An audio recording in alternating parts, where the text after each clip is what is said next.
Em 27 de março de 1977, o céu das Ilhas Canárias se transformou num inferno. Dois aviões colossais, cada um com centenas de pessoas a bordo, colidiram em uma pista coberta por neblina.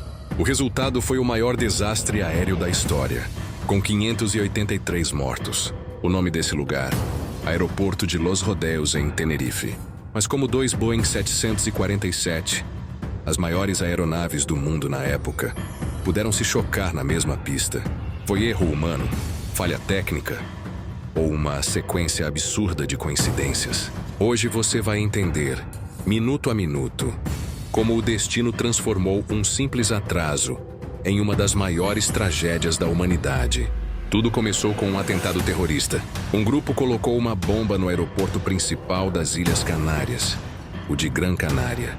Com isso, dezenas de voos tiveram que ser desviados para o pequeno aeroporto de Tenerife. O local era simples, antigo e não tinha estrutura para receber aviões gigantes. Entre esses voos desviados estavam dois Boeing 747, um da KLM vindo da Holanda e outro da Pan Am, vindo de Los Angeles com escala em Nova York. Dois aviões enormes, dois destinos diferentes e uma pista curta demais para comportar tantos aviões ao mesmo tempo. O pátio ficou lotado, a torre de controle sobrecarregada, e o clima começou a mudar, rapidamente. Por volta das 3 da tarde, uma neblina densa cobriu completamente o aeroporto. A visibilidade caiu para menos de 100 metros. Os pilotos não conseguiam enxergar o outro lado da pista. Os controladores também não conseguiam ver os aviões das janelas da torre. O caos estava instalado. Os aviões começaram a manobrar lentamente, com comunicação feita apenas por rádio. Mas o rádio da época era precário, com interferências e sobreposição de voz. E foi nessa confusão que o destino começou a se traçar. O voo KLM 4805 estava cheio e queria decolar logo. A tripulação estava atrasada, e o comandante Jacob van Zanten era um dos pilotos mais experientes e respeitados da Holanda. Ele era o rosto da companhia. Mas naquele dia, ele seria também o símbolo do erro fatal.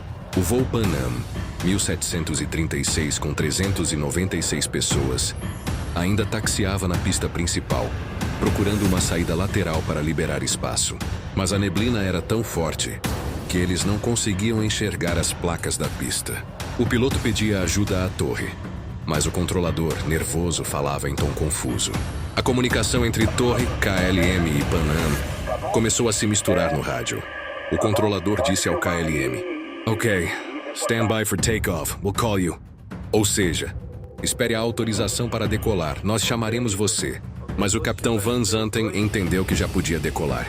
Ele ligou as turbinas, acelerou e começou a correr pela pista. Seu copiloto hesitou. "Tem certeza que estamos autorizados?" Mas o comandante respondeu com firmeza: "Sim, já temos autorização." Naquele momento, o Pan Am ainda estava no meio da pista, tentando sair por uma curva errada, perdido na neblina. O copiloto da Pan Am viu uma luz surgindo entre a neblina e então percebeu o inimaginável.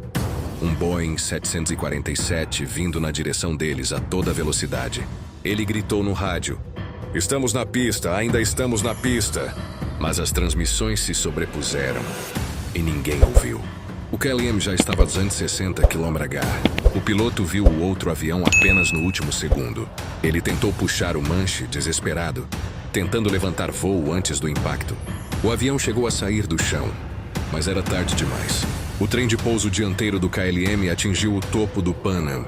As asas se despedaçaram, o combustível explodiu. Uma bola de fogo se ergueu sobre o aeroporto. O som foi ensurdecedor.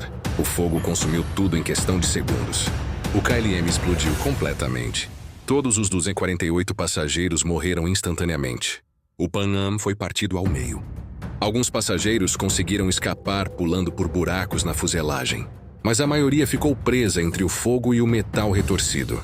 No total, 583 vidas foram perdidas. O aeroporto virou um inferno. Os bombeiros não sabiam onde estava o fogo principal por causa da neblina. A torre de controle não entendia o que tinha acontecido.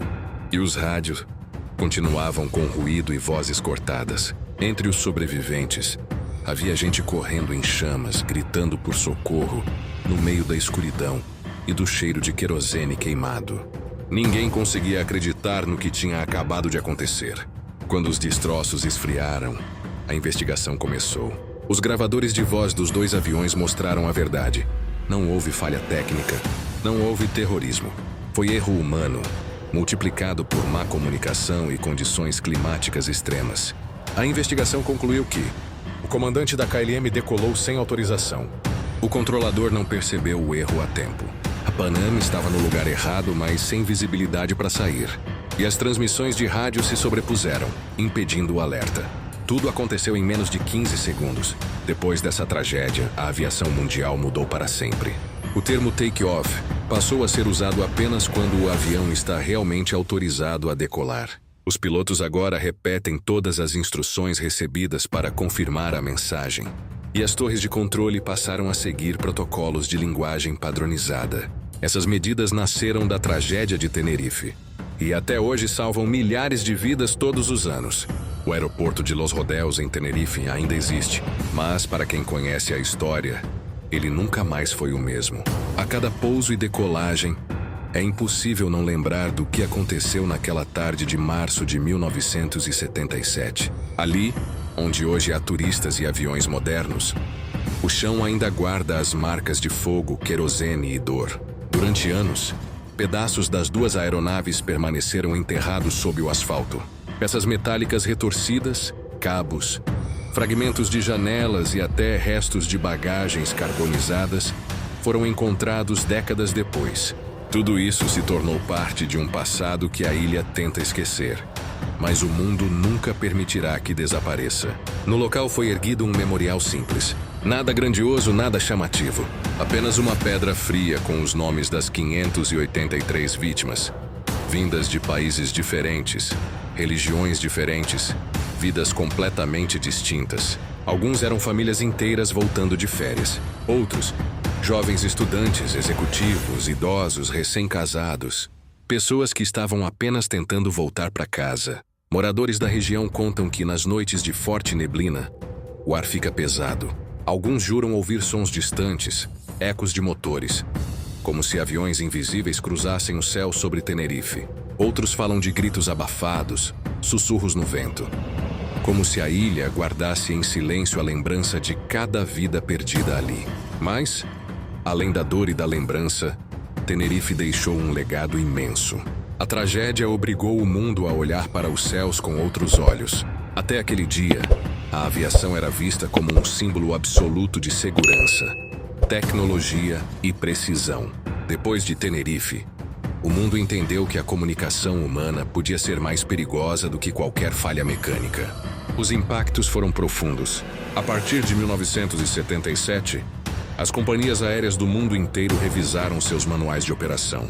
As torres de controle começaram a padronizar as mensagens de rádio em inglês, com termos claros, curtos e sem ambiguidade. Expressões como take-off passaram a ser proibidas, exceto no momento exato da decolagem. A frase cleared for takeoff, autorizado para decolar, se tornou sagrada. Só pode ser dita uma única vez, quando não há nenhuma dúvida no ar. Também nasceu um novo conceito dentro da aviação, o CRM, Crew Resource Management, ou Gerenciamento de Recursos da Tripulação. Esse sistema surgiu exatamente por causa de Tenerife. Ele determina que nenhum piloto, por mais experiente ou respeitado que seja, pode tomar uma decisão sem consultar os outros membros da tripulação. Todos devem ter voz. Todos devem questionar, confirmar, revisar. Antes de Tenerife, a cabine de comando era hierárquica. O comandante falava e os outros obedeciam. Depois de Tenerife, isso mudou para sempre. Agora, o copiloto tem o dever de contestar se perceber algo errado. E essa simples mudança salvou inúmeras vidas nos anos seguintes. O desastre também alterou a forma como os controladores de voo.